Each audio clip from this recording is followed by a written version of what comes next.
জানো তো, লাইফে না এমন এক একদিন আসে যেদিন মনে হয় কিচ্ছু ভালো লাগছে না, সারাদিন শুয়ে বসে কাটিয়ে দিই। কিন্তু সত্যিটা কি জানো, শুয়ে বসে কাটালেও আসলে ভালো লাগে না। কারণ আমাদের ইনার সেলফ চায় আমরা কাজ করি, আমরা সব সময় কাজের মধ্যে থাকতে ভালোবাসি। আমরা কাজের মধ্যে থাকলে আমাদের মন ভালো থাকে। আগে আমিও আমার মনকে খুব প্রায়োরিটি দিতাম। মনে হতো মন আজকে ভালো নেই, আজকে কাজ করব না, ছেড়ে দিই। কিন্তু এখন আমি বুঝি মন আসলে খুব অভিমানী। মনের মাঝে মধ্যেই মন খারাপ হয়, আর ও চায় ওর মন খারাপ হলে যেন আমারও মন খারাপ হয়। কিন্তু আমি সেটা কি করে মেনে নিই? আমার মন খারাপের দায়িত্ব যখন আমাকেই নিতে হচ্ছে, তখন মনের মন খারাপের দায়িত্ব না হয় আমিই নিলাম। কারণ মনটাও তো আমারই, তাকে চালাবার দায়িত্ব আমি ছাড়া আর কে নেবে? তবে আমি কিন্তু অনেক রিসার্চের পর আমার মন খারাপের ওষুধ পেয়ে গেছি। আর আমার ধারণা, আমার মন খারাপের ওষুধে তোমাদের সবার মন খারাপ সেরে যাবে। আমার যেদিন করে এরকম মন খারাপ হয়, ধরো সকালবেলা উঠে মনে হচ্ছে আজকে কিচ্ছু ভালো লাগছে না, কিচ্ছু করবো না, আমি সেদিন করে ঠিক করি আজকে রেগুলার দিনের থেকে বেশি কাজ করব। সেটা যে করেই হোক, যে কাজই হোক, আমি আজকে বেশি কাজ করব। এটা যখন তুমি ভাববে, দেখবে অর্ধেক মনের মন খারাপ ওখানেই শেষ হয়ে গেছে। আসলে আমাদের মন না ভীষণ কুঁড়ে, ও একদম কাজ করতে চায় না, ওকে দিয়ে কাজ করিয়ে দিতে হয়। ও খালি ফাঁকি দেওয়ার সুযোগ পায়। তাই তোমাকে মনের কন্ট্রোলটা নিজের হাতে নিতে হবে।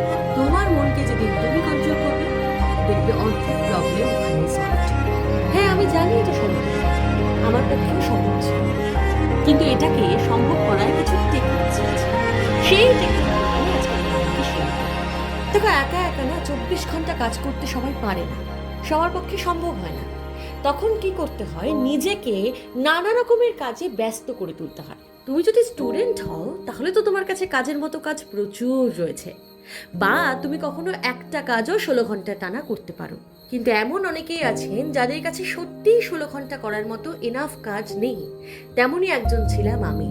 আমি একটা সময় বুঝতে পেরেছিলাম আমার কাছে টানা 16 ঘন্টা কাজ করার মতো এনাফ কাজ নেই। আই হ্যাভ মাই প্রফেশন, আমার জব আছে, কিন্তু সেটা করতে 16 ঘন্টা লাগে না।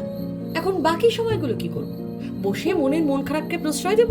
একদম নয়। ওই বাকি সময়টাকে তুমি কিভাবে ইউটিলাইজ করছো তার উপর ডিপেন্ড করবে তুমি তোমার কাজটা কত মনোযোগ দিয়ে করতে পারছো। তোমার প্রফেশনটাকে তোমায় যদি 100% দিতে হয়, তাহলে তোমাকে বাকি সময়গুলো ইউটিলাইজ করতে জানতে হবে। বাকি সময়গুলো তুমি যত এনার্জেটিক থাকবে, তোমার কাজ তুমি তত মনোযোগ সহকারে ফোকাসড হয়ে করতে পারবে। আমরা অলওয়েজ আমাদের মেইন কাজ, আমাদের প্রফেশনটাকে নিয়েই ভাবি। আমরা সব সময় ভাবি মেইন কাজটা তো হয়ে গেল, এরপর আমরা শুয়ে বসে কাটিয়ে দেবো। কিন্তু না, বাকি সময়টা তুমি কিভাবে কাটাচ্ছ তার উপর ডিপেন্ড করবে তোমার মেইন কাজটা কত ভালো হবে। আমি এতদিনে বুঝেছি কাজই এমন একটা অপশন যেটা আমাদের এনার্জি দেয়, আমাদের খুশি রাখে। তাই অনেক অনেক কাজ করো, এনার্জেটিক থাকো, খুশি থাকো। Thank you.